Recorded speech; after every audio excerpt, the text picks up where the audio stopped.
theme that we have for today. I think it is about largely enabling everyone, giving everyone an equal opportunity to build their own. I think that is what life should be. Absolutely, with you. Balance. Balance, yes.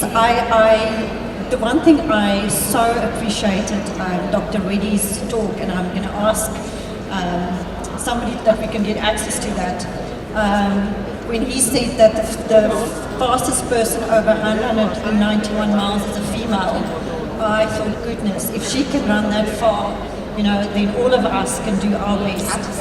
And in terms of balance, I think just the audience, we thank the men that's in the audience.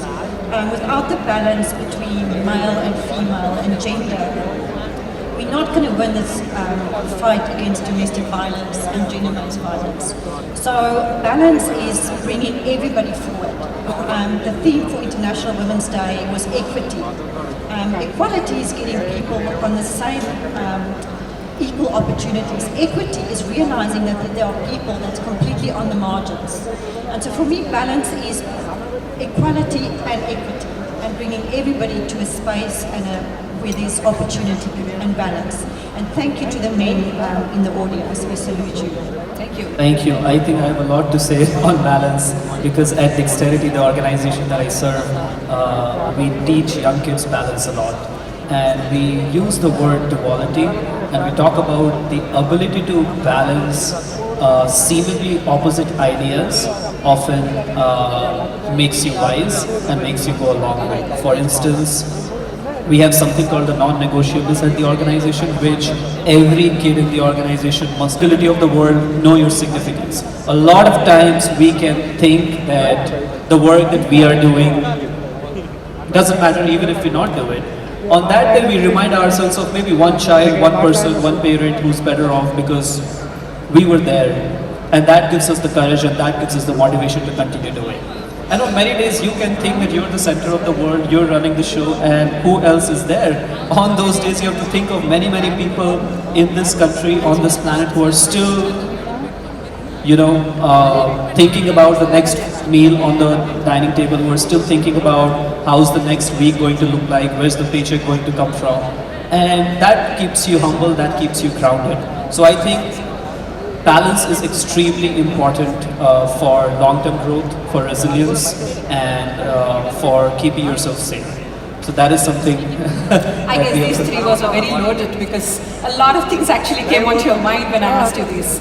Okay, a question to the entire audience. Since Swaraj was talking about world, the balance, the world that we are living today, if you want to rate it on a scale of 1 to 10, with 10 being the best place to live in, how would you all rate it? Anybody? 2? Alright, 4? How would you rate? 5? 10? 5. I love this. While yes, a couple of you have actually said 10, which means this is the perfect place to live in, without any challenges, then why should we be here, right? Jokes apart. Okay, so the first question, a real serious discussion, Elka. I know, in fact, all the speakers were talking about how this whole world is panning out at this moment, the violence that is there. Every human being definitely deserves a world that is free of violence, right? And in order to ensure the balanced society, in fact, they must be wondering why I was actually asking you sustainability, life and balance. That's what I was actually trying to drive at. In order to have a balance in the world, we need to really work hard, right? However, the estimates by the World Health Organization actually says 1 in every 3 women worldwide is facing domestic violence. Your organization, Elka, has been doing a wonderful job, My Choice Foundation. In fact, My Choice Foundation is a partner where, our Margadharshak and Sangamitra programs, the My Choice Foundation team has been empowering our Margadharshaks and Sangamitras. So why did you decide to work on this particular issue, Elka? Thank you so much for the question. Unfortunately, and I know it's not always nice to hear, but as you were saying, globally, 1 in 3 women face abuse. And as we heard earlier, that India is in the top 10 countries in terms of the severity and the frequency of abuse. And I don't want to dwell on more numbers, but 49% of poor or married women in poor households face domestic violence. We know that there's 50 million girls missing in India because of feticide. And the thing, if you talk about the women and look at the statistics, 2 out of 3 of these women will not seek for help. So you have on the one side the abuse that's happening or the violence. On the other side, you have one of the most progressive laws in the world, which is the Protection of Women from Domestic Violence Act that India brought out in 2005. But then in the middle, you have this gap. The women don't have access to the law and the protection and their rights. They don't know about it. And so when we started, our organization is now 11 years old, and when we started working in the communities, we sat down with the women and the girls and we asked them, what do you wish for? What if you can make a choice, what is it that you want? And yes, of course, financial freedom is very important, but these women told us that if you get beaten up at home, or if you're not allowed to go to work, or if you get raped by a relative, you don't have freedom. And unless we can get to a point where we live a life free from abuse, there is no freedom. And so it was really driven by the communities, by the women, spending a lot of time with them, that we realized that unless we equip the women in the community, and we call them peacemakers, so they are these beautiful, strong women that we train from the community to become the change agent in the community. Because domestic violence and abuse and even sex trafficking is such a... At a local talent identification program that was run by Dexterity. I was 15 when I graduated from its leadership development program. I was 17 when I went to Tufts University in the United States on a full scholarship and come back and work here in India with children and youth and continue the work that I was doing with Dexterity as a high school student, as a middle school student, working alongside my founder. And why do I say that? Because everybody who works at Dexterity, except for the founder, is a graduate of the organization. From the second in command to everyone, all the volunteers, all the kids, they come back, they serve. That's how Dexterity works. But Dexterity works on one core mission. It is to enable this young generation, a generation of young leaders, to be able to connect their classroom education with national leadership. The biggest disservice that we can do to this country is we are sending our students to school, we are sending our students to college without ever asking why do we send them to school and why do we send them to college? Is it just for the livelihood?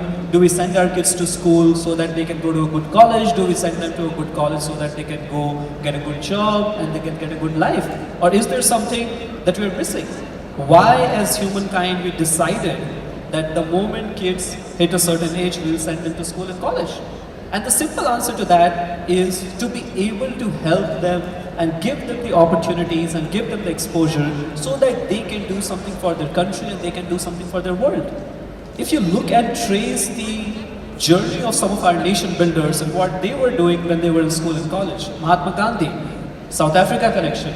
Mahatma Gandhi, he went to University College London, studied law, comes back South Africa to India. He's able to use all that he's learning towards what he believed in. Sardar Patel went to Middle Temple College in London, comes back, works on things that I don't need to get into.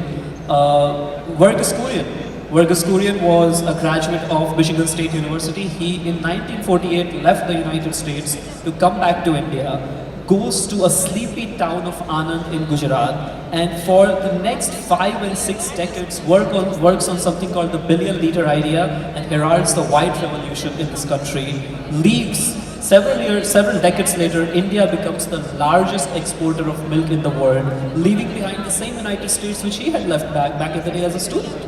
Vikram Sarabhai graduates from University of Cambridge, comes back and says and works with several prime ministers to several ministers and in the government to build India's space program, where only Soviet Russia and the United States were dominating space. So what is common between all of them? They were all able to use their education towards nation building. And that is what we are hoping to do at Dexterity, which is power the next generation of leaders, connect them to educational opportunities, whatever field they may be interested in, and enable them to become nation builders, pioneers, change makers across different fields. That's much required. Mark my words, definitely yes. Tell me, the statistics also say that, the kind of opportunities that a girl has where education is concerned. In fact, a girl capable of writing, the number of girls is much lesser as compared to the opportunities that a boy gets towards education. So is there any difference that you are perceiving? How is it that you are handling it within Dexterity Global? That is very interesting because I do have a different story to tell you today. In 2013, when we had our leadership development program running, this is India's first school of leadership and entrepreneurship for young people, for teenagers, long before the digital India or the startup India, everything came into being. And the female enrollment ratio, the female enrollment rate at our leadership development program in 2012-2013 was at 10%. Today I am very proud and happy to report to you that it is at 65%. And it is not because of any quota in place, it is surely based on merit, and it is based on this one idea that we have been able to work on, the idea of creating local role models. What do we mean by local role models? When we say local role models, we mean that when you hear about a Sarojini Naidu, when you hear about other leaders, when you're reading about them, you either, when you think of a Kalam, when you hear of a Sachin Tendulkar, you either read about them in newspapers, you read about them in history books, general knowledge books, you see them on television. These role models seem very, very far-fetched to you. To a young girl in some part of Telangana, in a rural district, these role models seem okay, they did it, I can never do it.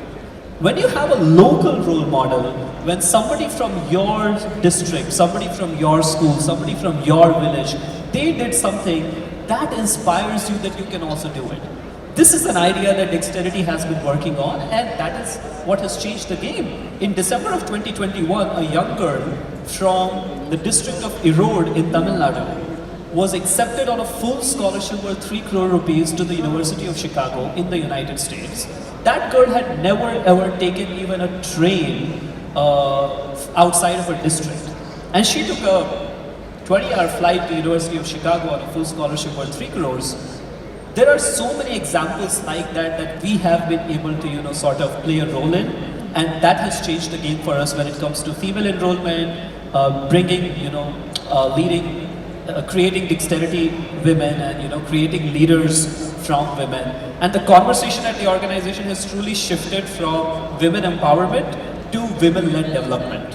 3 years ago, we sent 3 young women who had just graduated college, top institutions in the country, to do public service fellowships across India. One went to work in the field of education in the rural districts of Jharkhand. One went in Karnataka to work in education. One who was from the state of Assam, she was working in Maharashtra and Karnataka in livelihoods in very, very remote districts. This year, they're all going to top graduate schools and choosing between institutions like Harvard and Cambridge and whatnot. Now that changes the game for you. When you see that women are going out, leading change, doing well, and there's no stopping them. For too long we have, the problems for women are too much and for our girls are too much. And sometimes as men, as male, we never even can imagine, we can never even realize it. If you're able to change those problems, if you're able to sort of bridge those gaps, you'll be able to truly uncover the potential of all our people. Because let's say as a society, if we are not using women, we are not using 50% of the potential that we have. So you're talking about women's potential. And maybe a little more too. Absolutely. So you spoke about women potential. You also referred to a case from Erode, but simultaneously you're also talking about the high-end educational institutions. But what about absolute rural areas? You're from Patna, Bihar, right? And the typical, I would say, probably it could be a misconception as well, that the youth in the rural areas are more bent towards crime, right? So is Dexterity Global doing any job, anything around the whole thing of, you know, empowering those youth, making a change, bringing about leaders from them? I think that is very interesting because the problems in challenging demographics get even more challenging and complex because there are so many problems that come together, which often, you know, sitting in boardrooms or sitting in, you know, if you're not directly hands-on working on these problems and working with these communities, it's very difficult for you to comprehend the kinds of problems that we have.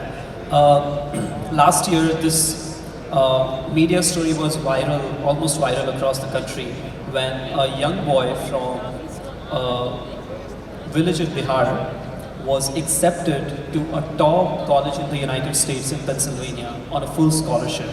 The government of Bihar created a community called the Mahadalits, which were the most, the most disadvantaged groups in the state. And he happens to be the first student from the Mahadalit community to go to a top institution on a full scholarship worth 2.5 crores to study engineering.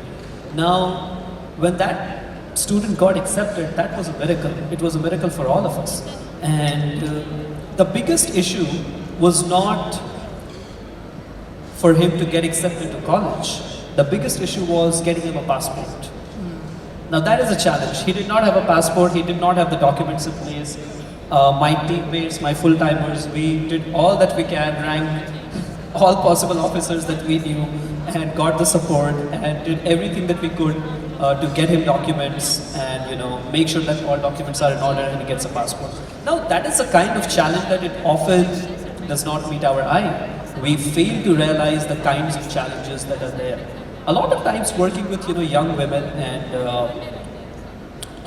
just in general very, very challenging demographics.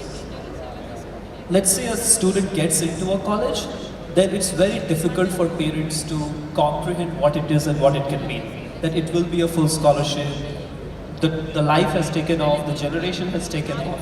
So there are challenges around that. This one time I had a kid who was still, who got accepted to a top institution in India on a full scholarship, but he still had 3 months left to go to college, and every day he would be still working as a child laborer and doing, you know, working at a construction site and, you know, loading and unloading bricks. So those are challenges, those are realities. A lot of times you have to work with them and make sure that you do what you can with what you have. Absolutely, and the kind of work that you both are doing, I mean, it's amazing, but then sustainability is the key. So Elka, you have actually built such a wonderful organization. You have a wonderful team supporting you. But then how do you sustain these efforts as we go forward for the generations to come? Thank you. I just want to acknowledge, Raj, what you were saying is that there's a proverb that says women hold up half the sky. And I think, you know, so if you've got a 64% ratio of female students, you know, it is so beautiful and so precious. I think I'll just interrupt. And we are thinking, where are the boys now? That is a problem that we have at the organization at this point in time. Yes, but women do hold up half the sky, and we, you know, we so dearly believe in them. And so you were asking about sustainability. I think for us there are two main pillars or factors. There's a quote by Melinda Gates that says that sometimes all we need to lift women up is not to pull them down, you know? And we've seen that. So one of our forms of sustainability is give the choice, the power, the rights into the hands of the women. We cannot do this top down. As an NGO, we cannot go, I mean, as I said, we work in 10 states across India. The only way it is sustainable is if we give the choices and the empowerment and the equipment and the tools into the hands of women. That's why we train women, we train local agents, we empower them, we equip them, we do capacity building sessions with them. We have a lot of online technology, how we keep on empowering them, but the power sits with those women. So that's the one form of sustainability, is we don't hold on to anything, we release everything into the hands of the women and the girls through our school programs, our college programs, our varsity meetings. Then the second pillar for us of sustainability is, and that's why we're so honoured to be sharing the stage here, is our partnership with the police. As you know, we as an organisation, we are so closely working with the police in terms of training of the Matrashaks, the Sangha Mitras, being involved with Barossa, being involved with the SHE teams.